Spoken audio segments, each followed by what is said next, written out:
Asyhadu an la ilaha illallah wa asyhadu anna Muhammadan abduhu wa rasuluh. Allahumma salli ala sayyidina Muhammad wa ala alihi wa sahbihi ajma'in, amma ba'd. Tuan-tuan yang dihormati sekalian, beberapa hari saja lagi kita akan menyambut hari raya. Kita dah tak payah dah susah-susah sembahyang sunat tarawih. Lagi 2 hari aja lagi. Maka masjid ni lepas isyak tak tahulah ada tak lagi orang nak sembahyang 8 rakaat, 20 rakaat bila dah masuk Syawal nanti. Sebab hari raya ni orang gambarkan dia hari untuk kita bergembira. Dulu masa saya kanak-kanak, saya nak manja. 2 minggu sebelum raya, bapa saya dah siapkan saya punya kasut raya, baju raya, seluar raya. Saya ingat lagi masa saya kanak-kanak, saya suka kasut raya yang ada lampu tu. Bila kita pijak, dia keluar lampu. Saya suka yang tu. Jadi belum raya pun tiap-tiap malam saya pakai kasut tu. Jalan dalam rumah sampai mak kata tidur, esok sekolah. Masa tu kita tak hirau dah, yang penting kita nak menggayakan kasut tu. Rasa tak sabar nak sambut hari raya. Bukan saya seorang begitu, tuan-tuan pun masa kecil-kecil pun begitu juga. Kanak-kanak memang macam tu.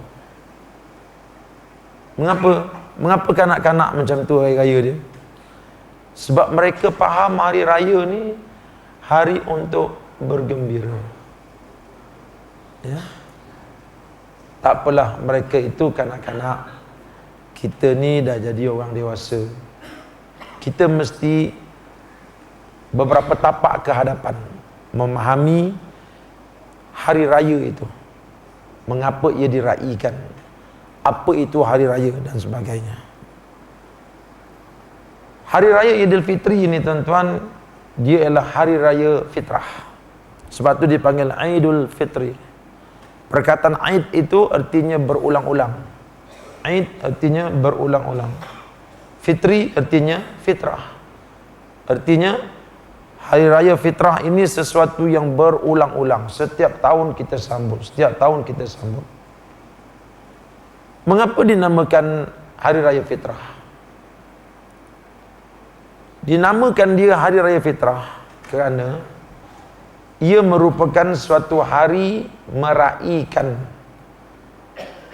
orang-orang yang kotor jiwanya kembali kepada fitrah asal kejadian mereka.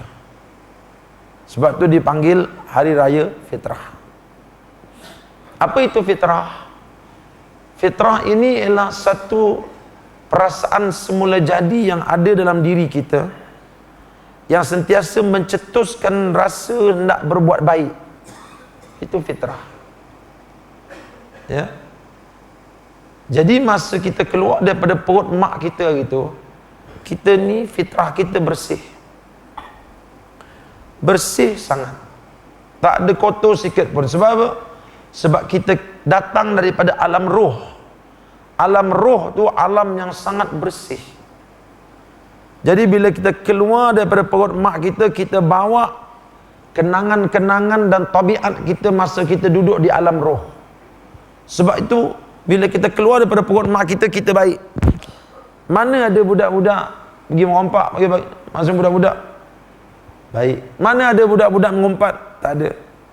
Sebab kita datang daripada alam roh yang bersih.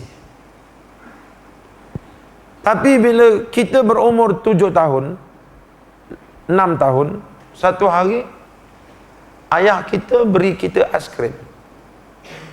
Kita pun makanlah aiskrim tu. Tiba-tiba kakak kita minta sikit. Minta sikit. Apa kata kita?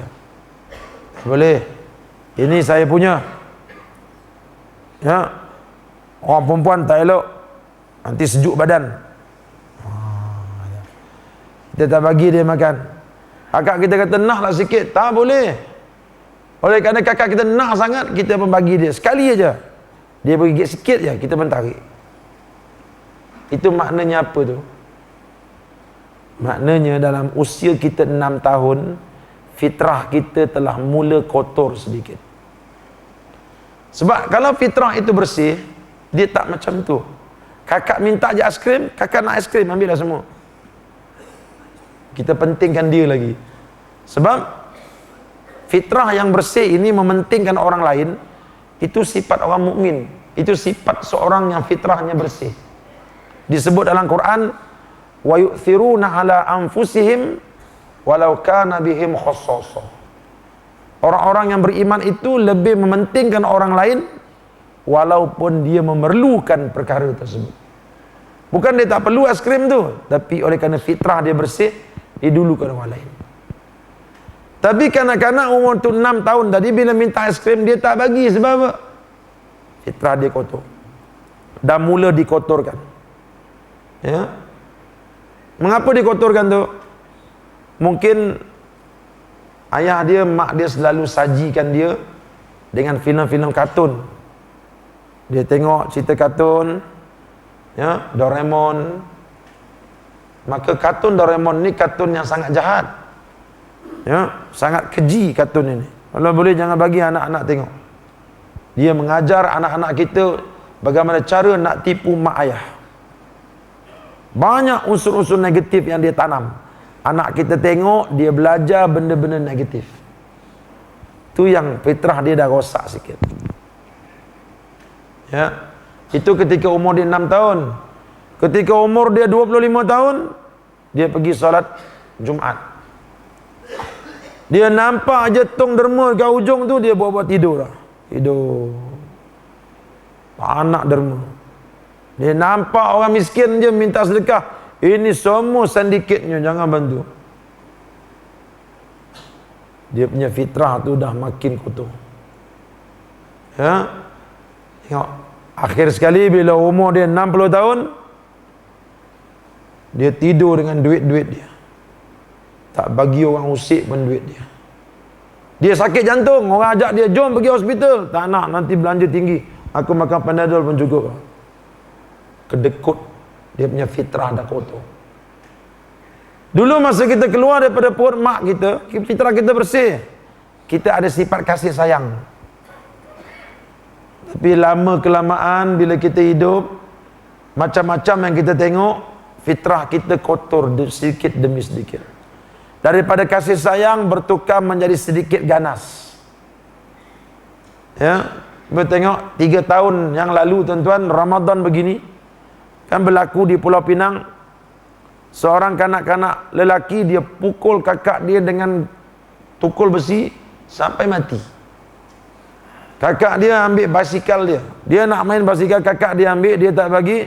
Dia kejar, dia ketuk dengan tukul besi, berlubang kepala, mati.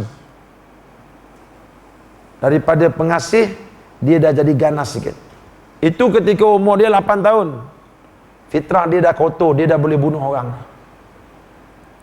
Bila dia dah besar, cuba tengok orang dewasa yang fitrahnya kotor.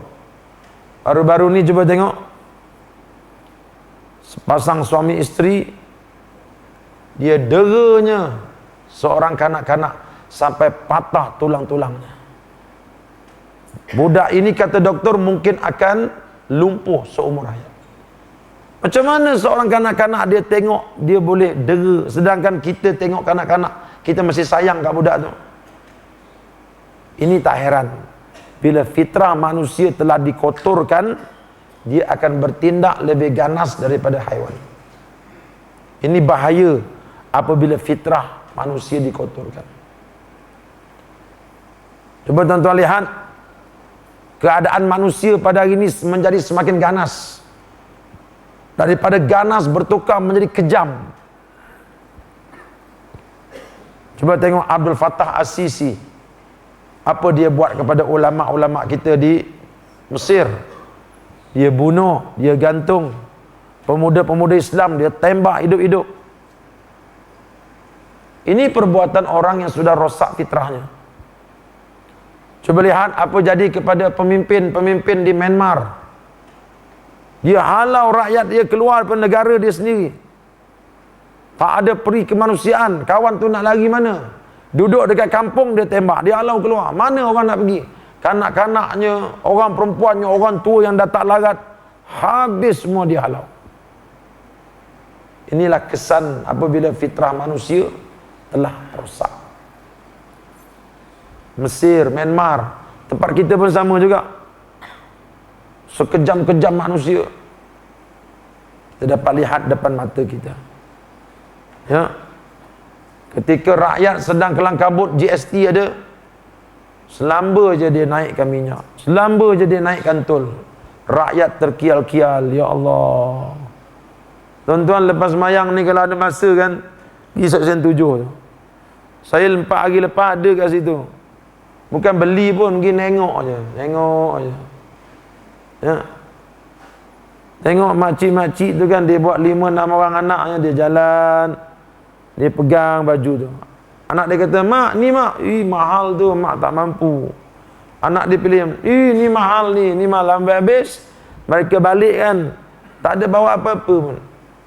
Bawa belon tu balik, tak boleh beli, tak mampu nak beli. Nampak? Kejamnya.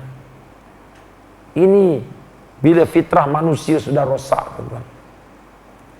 Sebab itu usaha untuk memurnikan kembali fitrah ini menjadi kewajipan kita.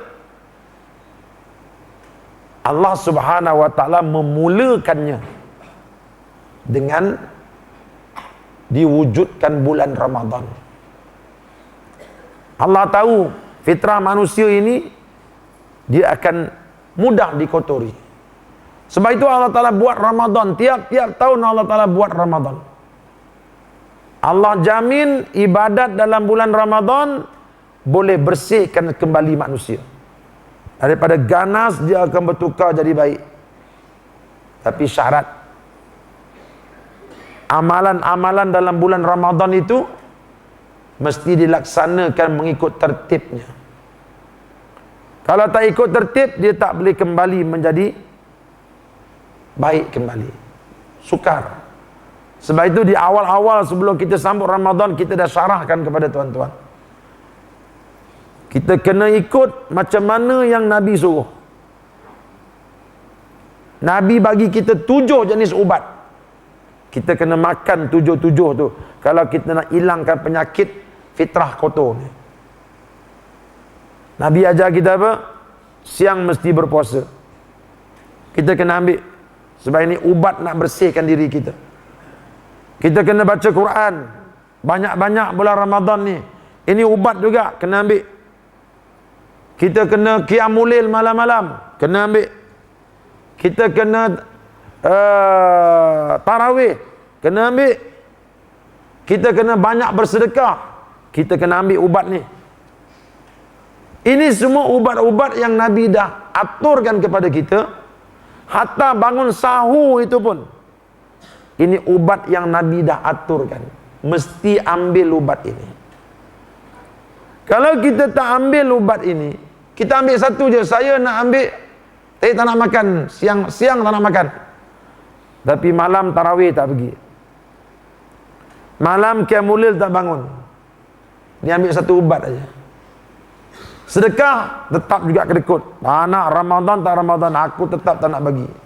Cuma dia puasa. Bayangkan orang tu sakit tenat, jumpa doktor pakar, doktor bagi dia 5 ubat, dia ambil satu je, 4 lagi dia campak longkang. Apa jadi orang ni? Karena itu bulan Ramadan ini, amalan-amalan yang telah Nabi ajarkan kepada kita mesti kita ambil dan laksanakan sepenuhnya. Alhamdulillah, saya tengok tuan-tuan, surau ini antara yang hebat buat bermacam-macam program. Mudah-mudahan qiyamul lail yang telah kita dirikan sama-sama, mudah-mudahan tadarus, kita punya tarawih, kita punya sedekah, kita punya baca Quran, ini semua dapat kita laksanakan di bulan Ramadan ini. Sekarang kita berbaki 2 hari saja lagi. Mari kita rasakan dalam hati kita, kita dah kembali ke belum kepada fitrah asal kita.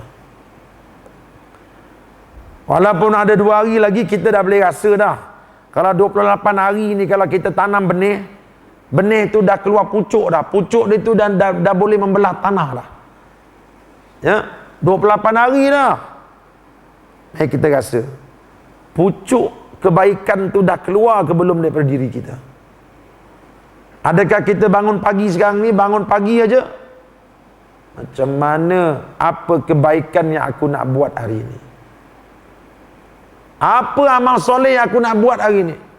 Siapa yang aku nak bantu? Kalau kita bangun pagi, begitu pandangan kita, bermakna fitrah kita sudah bersih. Cuma kita kena gilapkan lagi. Tapi kalau setakat 28 Ramadan ni, yang ada dalam hati kita hanyalah benda macam sebelum Ramadan dulu. Rasa malas semayang tetap ada. Allah bercintanya nak semayang. Itu fitrah masih belum bersih itu. Ya, nampak tong derma menggeletar dia. Lari cepat-cepat. Dengar Pak Imam baca panjang sikit, menggeletar dia. Cepat-cepat dia lagi cari surau. Yang baca Fatihah aja, surau tak ada. Dia punya hati belum tergerak untuk buat baik lagi. Ini kita berada pada tahap yang sangat bahaya.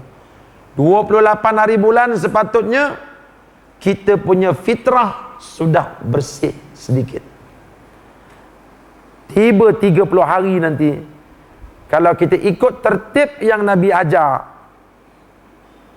pasti kita punya diri fitrah sudah bersih. Jadi kita muhasabah diri kita. Tengok balik, adakah kita rajin semayang? Sifat rajin belah semayang tu dah ada ke belum? Rajin puasa, rajin baca Quran, kita dah dapat amal ke belum? Kalau belum, ada 2 hari saja lagi. Mari kita buat pecutan yang terakhir. Tuan-tuan, alhamdulillah, saya yakin dekat sini tuan-tuan sudah dapat rasai perubahan dalam diri. Dia mesti punya. Kalau kita ikut tertib tu, kita mesti dah rasa satu perubahan dalam diri kita. Mesti. Mustahil tak ada rasa. Baik. Persoalannya sekarang ini tuan-tuan, katakanlah bila dah 30 hari nanti, fitrah kita dah benar-benar bersih dah. Kita dah kembali seperti zaman kita baru dilahirkan. Hati kita putih aja. Keinginan nak buat baik tu begitu kuat. Apa kita kena buat lepas itu? Lepas tu kita kena buat apa? Yang inilah tuan-tuan, Allah Ta'ala buat Idul Fitri. Break sekejap, Allah Ta'ala buat 1 hari untuk kita meraihkan kemenangan kita bersusah payah, beribadat, bermujahadah. Raya pertama, raihkan kita punya kemenangan. Sebab itu raya Idul Fitri ini, dia bukan hari raya untuk sebarangan orang. Dia hari raya untuk orang-orang yang sudah berhempas pulas di bulan Ramadan, membersihkan diri mereka. Masuk saja Idul Fitri, dia raihkan kemenangan. Jadi orang yang masa bulan Ramadan, sembahyang tarawih pun tidak, bersedekah pun tidak, baca Quran pun tidak, apa kemenangan yang dia nak raihkan ketika dia sambut Idul Fitri nanti? Apa kemenangan dia? Sebab itu di awal-awal lagi kita telah diingatkan bahawa Ramadan bulan yang sangat mulia. Tolong tukar diri kita, sebab nanti di hujung nanti kita ada hari raya meraihkan kemenangan kita. Tuan-tuan, bila kita dah menang nanti, katakanlah kita menang, alhamdulillah, ya, kita menang. Apa kita kena buat dengan kemenangan itu? Ada 2 perkara. Yang pertama, kita pertahankan kemenangan itu. kita dah menang lah. Selalu nak bangun subuh ni, Allah bukan melihat. Berkat bulan Ramadan, kita sahur cepat-cepat. Lepas sahur, kita terus pergi masjid. Kita dah rajin datang subuh berjemaah di masjid. Kemenangan ini kita pertahankan. Jangan benarkan syaitan meragut kita buat kali yang kedua. Bulan Ramadan, alhamdulillah, kita dah jadi orang yang suka berderma. Bila masuk Syawal, pertahankan kemenangan ini.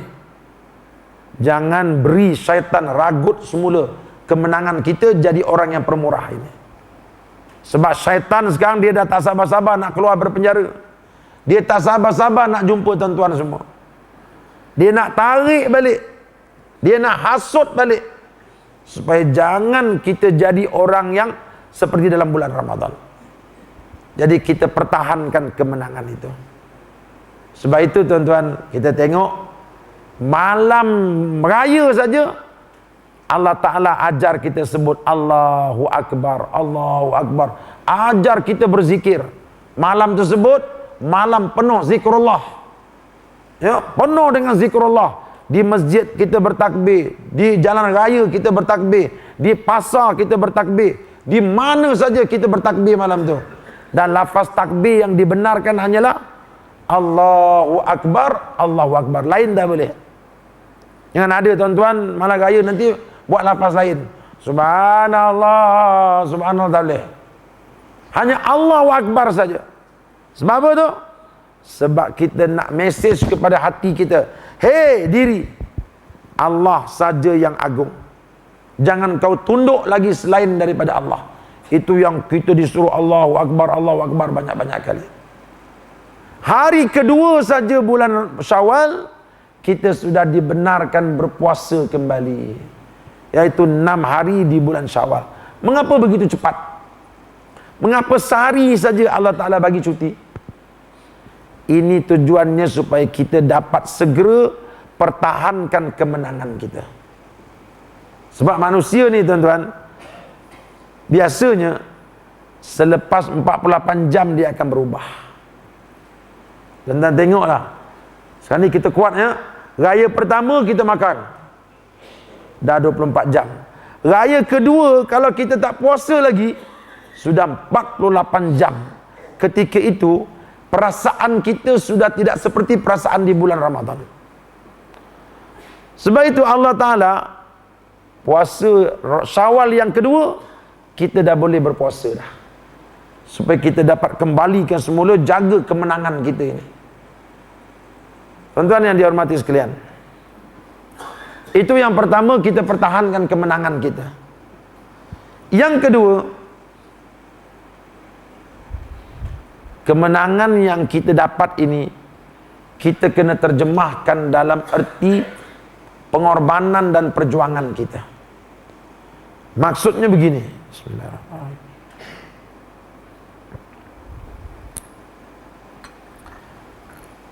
Kita ni duduk dalam satu rumah. Di luar rumah kita ni penuh dengan beluka. Beluka saja. Dalam beluka tu ada ular, dalam beluka tu ada memerang, buaya pun ada dalam beluka tu. Bahaya beluka tu kalau tak dibersihkan. Orang kampung berkata, "Tuan, ni beluka dah besar ni depan rumah, tebas lah." Dia pun ambil parang, dia asah parang tersebut. Asah, pagi asah, malam asah, petang asah.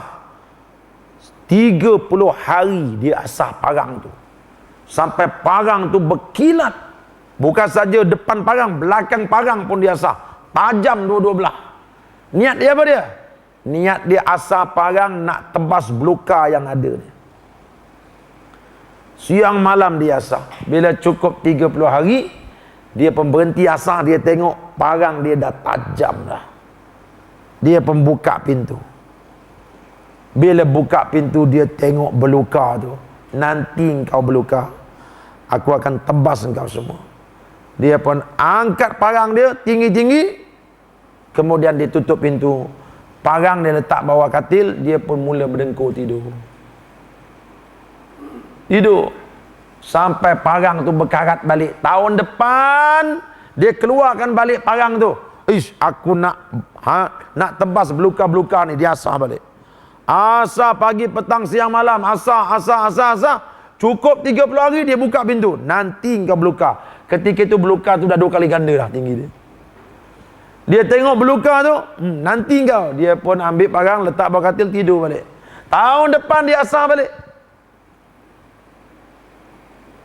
Jangan jadi orang gila macam ni.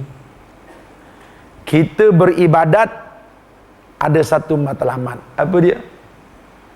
Allah Ta'ala suruh kita beribadat supaya lepas kita beribadat, kita akan jadi singa-singa yang garang menerkam musuh-musuh kita dalam beluka tu. Luar masjid ni berapa banyak beluka dia. Beluka tu ibarat segala jahiliah yang ada di luar tu. Di luar masjid ini macam-macam jahiliah ada.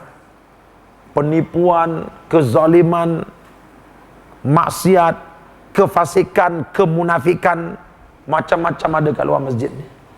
Allah suruh kita beribadat untuk kita kuatkan dalaman kita, asah iman kita. Bila iman kita diasah, pagi, petang, siang, malam, bulan Ramadan ni kita asah. Asah dengan solat tarawih, asah dengan Quran, asah dengan qiyamul lail. Cukup 30 hari kita punya iman dah cukup tajam dah. Bila iman ni tajam, maka kita kena keluar daripada masjid ni, mula buat kerja-kerja menebas beluka ini. Jangan biarkan beluka-beluka ini terus tinggi, tuan-tuan. Tanggungjawab kita. Jangan jadi orang yang sibuk asah parang, lepas tu simpan parang bawah katil. Bila parang dah tajam, pergi tebas beluka tu. Sekarang ini tuan-tuan, parang tuan-tuan dah tajam. Iman tuan-tuan ni saya tengok cara duduk tu pun lain macam. Cara duduk iman orang yang dah tajam. Tengok wajah pun dah mula manis, dah mula ada ketenangan jiwa, dah mula ada kekuatan, ya. Maka masuk saja 1 Syawal, kita bertukar jadi singa yang garang. Keluar masjid ini, buat sesuatu untuk menebas beluka-beluka yang ada dekat luar tu.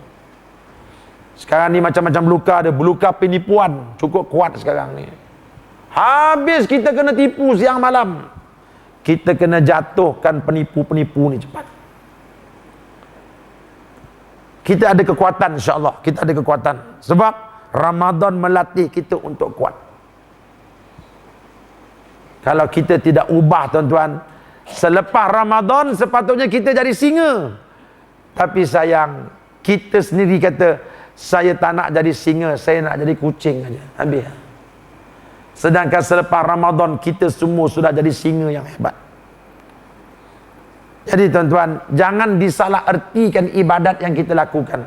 Kita buat ibadat bukan sekadar nak berlazat-lazat dengan kekhusyukan. Ada orang dia beribadat, suka ibadat sebab dia rasa khusyuk. Bila khusyuk dia rasa tenang. Bila tenang dia rasa seronok.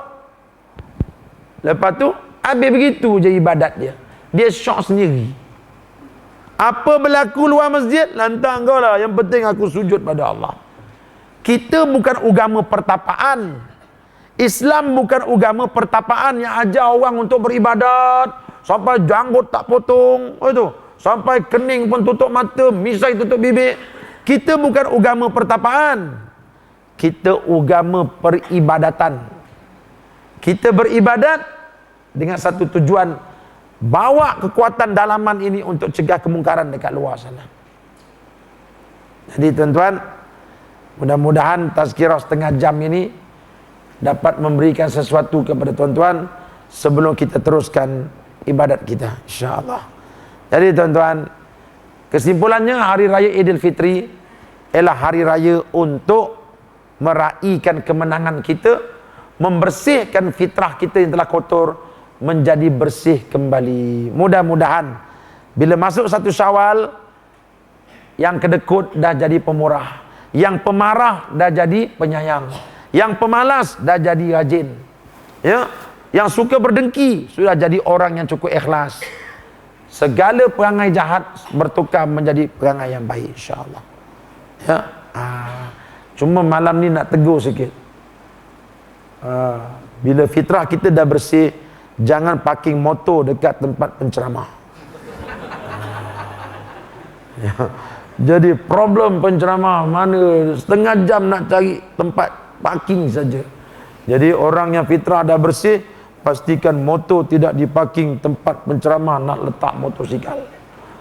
Ya, kalau letak juga itu tanda fitrah belum bersih lagi. Ya. Jadi itu sajalah tuan-tuan. Saya malam ni bawa satu berita gembira untuk tuan-tuan. Siapa nak syurga, malam ni tuan-tuan kita boleh beli syurga Allah. Ada seorang pelajar perempuan kita, ya, alhamdulillah dia periksa baru ni dapat mumtaz, stam mumtaz, alhamdulillah. Ya, adik dia belajar dengan saya. Adik dia UPSR dapat 5A, tak mau masuk asrama penuh. Dia nak menghafaz Quran. Sekarang ni dia mengaji dengan saya dan belajar bahasa Arab dengan saya. Bahasa Arabnya mantap tuan-tuan. Kakak dia lagi mantap. Dapat mumtaz tuan-tuan, bukan mudah stam nak dapat mumtaz. Jadi kita nak hantar dia pergi belajar ke Mesir. Yang ini tuan-tuan kalau kita hantar, saya yakin pulangan dia sangat besar. Sebelum dia ke sana, dia sudah boleh bertutur dalam bahasa Arab. Hebat. Bukan mudah nak cari budak sebelum pergi dah boleh bercakap bahasa Arab, bukan mudah. Tapi dia mampu. Ya. Jadi tuan-tuan, malam ini biasanya saya buat kutipan derma untuk sekolah saya. Malam ni tak maulah. Kita nak bantu pelajar ini. Ayahnya bertugas sebagai muazzin masjid di sebuah tempat di Rawang. Ya, dan keluarga ni keluarga yang agak sederhana. 7 orang anaknya semua belajar tahfiz Quran tuan-tuan. Semua. Ayahnya orang biasa saja. Dia nak anak jadi ulama. Jadi saya nak bantu dia. Jadi kalau tuan-tuan nak bersama-sama dengan saya, bolehlah nanti lepas mayang ulurkan 10 sen, 20 sen, ya, untuk bantu pelajar ini. Manalah tahu nanti tuan-tuan, satu hari nanti dia jadi ulama, ketika itu tuan-tuan sudah berada dalam kubur. Dia bersyarah, tuan-tuan akan dapat pahala yang besar dari Allah Subhanahu Wa Taala, insya-Allah. Ya. Jadi saya rasa itu saja. Kalau pihak surau izinkanlah, kalau tak izin tak apa, nanti saya juallah botol ke apa ke, ya. Apa, saya no problem, janji kita boleh ya. Alhamdulillah kita bentang nanti lepas ni kena gertak.